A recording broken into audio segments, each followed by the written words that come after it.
My name is Mandy, and life has always been a mix of challenges and victories. It all began when I received an unexpected phone call from my husband, Jeff, that would forever change the course of our relationship. He called me on a Tuesday, out of the blue, to inform me that his mother was going to move in with us. There had been no prior discussion, no consultation, just a decision made solely by him. Jeff said, "Mom feels lonely living alone, and my commute is tough, so I've decided that she should come live with us. Her luggage will arrive on Saturday, and I'm counting on you to receive it." Those words left me stunned.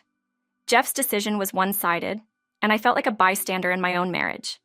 We hadn't talked about this, and it hurt me deeply that he would make such a big decision without me.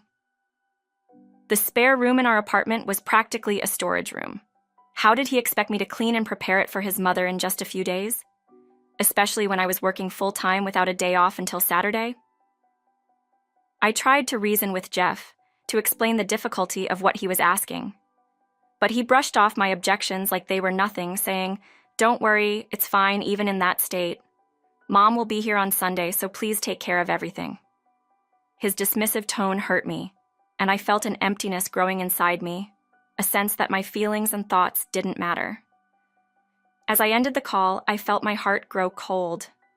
If Jeff could make these kinds of decisions without involving me, then I had the right to make my own choices too. I decided I would handle the situation, but I knew that this was the beginning of a shift in our relationship, a shift that I couldn't ignore.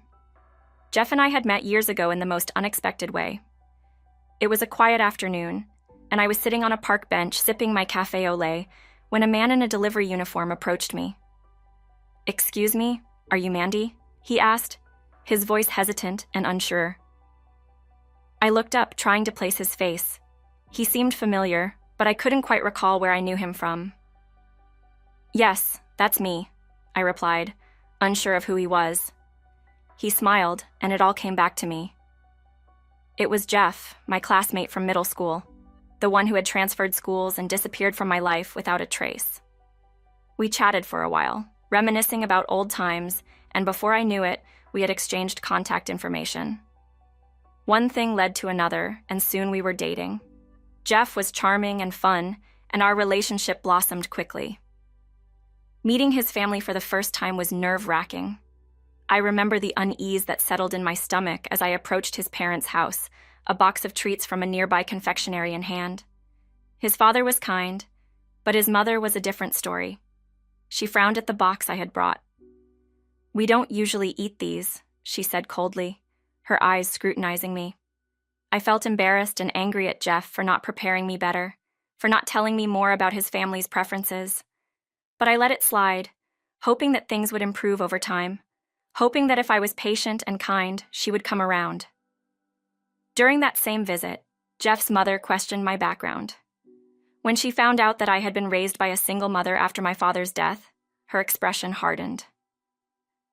"Children raised by single parents often have psychological issues because they lack love," she remarked, her tone dripping with judgment.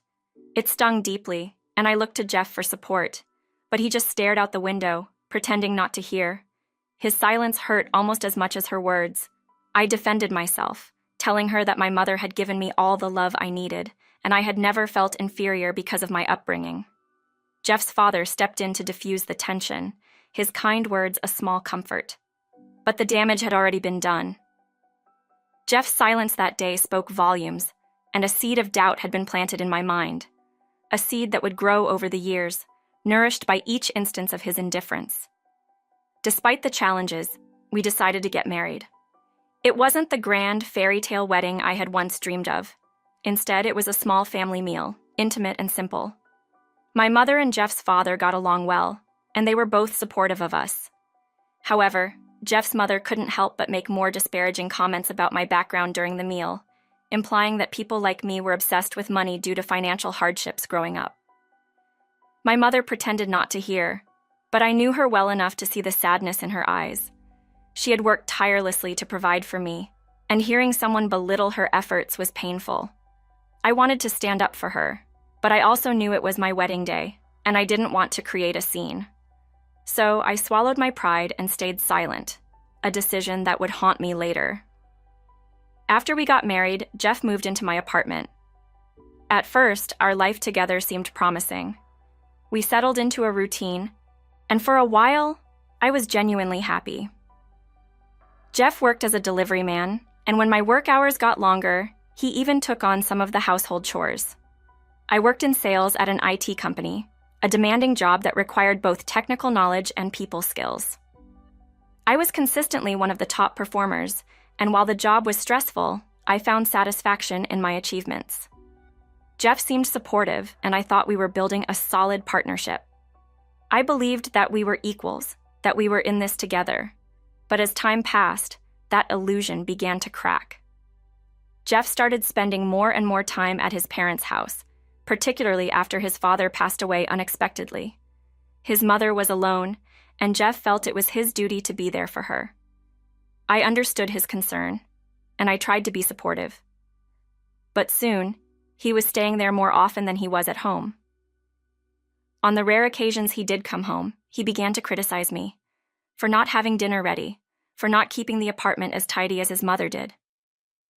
"Is this because you were raised by a single parent?" he asked one night, his voice dripping with disdain. The hurtful comments became more frequent, and I found myself dreading his return. Each time he left for his mother's house, I felt a sense of relief, but each time he returned, the tension in the air was palpable. Then came the phone call about his mother moving in. It was the final straw. Jeff's mother had never accepted me, and now he was expecting me to take care of her while he went on a business trip, sightseeing with his colleagues no less. The unfairness of it all was overwhelming, and I knew I had reached my limit.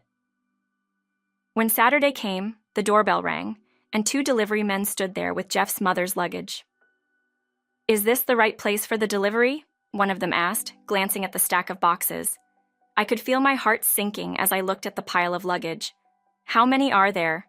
I asked, already feeling exhausted. 100 items, ma'am," he replied, checking the manifest. 100 items? It felt absurd, but I let them bring everything in. Once they were done, I looked at the mountain of boxes and made my decision. I wasn't going to stay and be treated this way any longer. Jeff had made his choice, and now it was time for me to make mine. I was tired of being disrespected, tired of feeling like my voice didn't matter. It was time to take control of my life again. I called my mother that evening and told her everything. She was supportive, as always, and offered me a place to stay. I spent the next few days packing up my belongings, discarding what I no longer needed, and arranging for a moving company to help me relocate. By Thursday, I was ready. The movers arrived, and within hours, my things were loaded onto the truck. I left behind only Jeff's belongings and his mother's unopened boxes. As I looked around the now empty apartment, I felt a mixture of sadness and relief. This had been my home, the place where I had once dreamed of building a life with Jeff. But now, it was just a shell, a reminder of broken promises and unfulfilled dreams. Later that day, Jeff called. "Mandy, has Mom's luggage arrived?" he asked, his tone casual, as if everything was perfectly normal. "Yes, it's all here. 100 pieces, just like you said," I replied, my voice steady. "Great. Can you start unpacking? Make sure everything is comfortable for Mom." His words made my blood boil. How could he be so oblivious to what he was asking of me? I took a deep breath. "Actually, Jeff, I've moved out," I said calmly, the words feeling strangely liberating. There was a long pause. "What? What do you mean? What about Mom? She can't unpack all that by herself," he exclaimed, his voice rising in panic. "I'm not going to do it, Jeff. You made this decision without me, and now I'm making mine. I've terminated the lease, and the apartment will be vacated by the end of the month. You can figure out what to do with your mother's things. As for us, I think it's time we end this." There was silence on the other end, and then Jeff began to shout, but I hung up before I could hear more. I had nothing left to say to him. I moved back in with my mother, and for the first time in months, I felt at peace. It wasn't easy. The pain of the failed marriage weighed heavily on me, and there were nights when I lay awake, wondering if I had made the right decision. But deep down, I knew I had. Jeff and his mother had treated me as less than, and I refused to live my life feeling unworthy. My mother was there for me, as she always had been, and her quiet strength gave me the courage to move forward. She never once questioned my decision. Instead, she welcomed me home with open arms, her love a balm for my wounded heart. A few days later, Jeff showed up at my mother's house, pleading for me to take him back. He brought his mother along, and they both apologized profusely. "We were wrong, Mandy.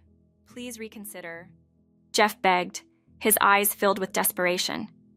His mother, too, asked for forgiveness, her previous arrogance replaced with humility. But it was too late. The hurt they had caused ran too deep, and I had no interest in reopening old wounds. "No," I said firmly, my voice unwavering. "No matter how much you apologize, the damage is done. You never respected me, and you only care now because you've lost control. I won't go back to that." Jeff tried to argue, but I stood my ground, and eventually, they left, defeated. The divorce process was swift. Jeff had lost his job shortly after I left, and without my income, he struggled to keep up with the rent and bills. His mother continued to push him to find a proper wife, but their reputation in the neighborhood had suffered after our story spread. People knew about the way they had treated me, and Jeff's prospects for remarriage seemed bleak. Meanwhile, I focused on my work and on rebuilding my life. I threw myself into my job, and slowly, I began to heal. The pain was still there, but it was no longer all-consuming. I was learning to live again. I visited Jeff's father's grave on the anniversary of his death, bringing along his favorite coffee. The grave was unkempt, clearly neglected by Jeff and his mother, who were too consumed by their own troubles to care. I cleaned it, placed the coffee beside the headstone, and prayed silently. Despite everything, Jeff's father had been kind to me, and I wanted to honor his memory. As I stood there, I felt a sense of closure, a feeling that I was finally ready to move on. Living with my mother again brought me a sense of stability that I hadn't felt in a long time. She never once judged me for my failed marriage. Instead, she reminded me that my worth wasn't defined by my relationship status. "You are strong, Mandy," she said one evening as we sat together watching the sunset. "You've always been strong. Don't let anyone make you feel otherwise." Her words were a reminder of who I was, of the strength that had carried me through so many challenges. And as I sat there, watching the sky turn shades of orange and pink, I knew she was right. The past few months had been a test of my resilience, and though it had been painful, I had come out stronger. I had learned to stand up for myself, to walk away when I wasn't being treated with the respect I deserved. Jeff had made his choices, and now I was making mine. My future was my own, and I was determined to build a life that made me happy. One where I was surrounded by people who valued and loved me for who I was. The road ahead wasn't entirely clear, but I was no longer afraid. With my mother by my side and a renewed sense of purpose, I knew I could face whatever challenges came my way. And as I looked out at the horizon, I felt a sense of hope that had been missing for far too long. This was my story, and I was ready to write the next chapter, on my own terms. The weight of the past was lifting, and in its place was a newfound sense of freedom. My journey was far from over, but I was no longer looking back. Instead, I was stepping forward, ready to embrace whatever the future held, with my head held high and my heart open to the possibilities ahead.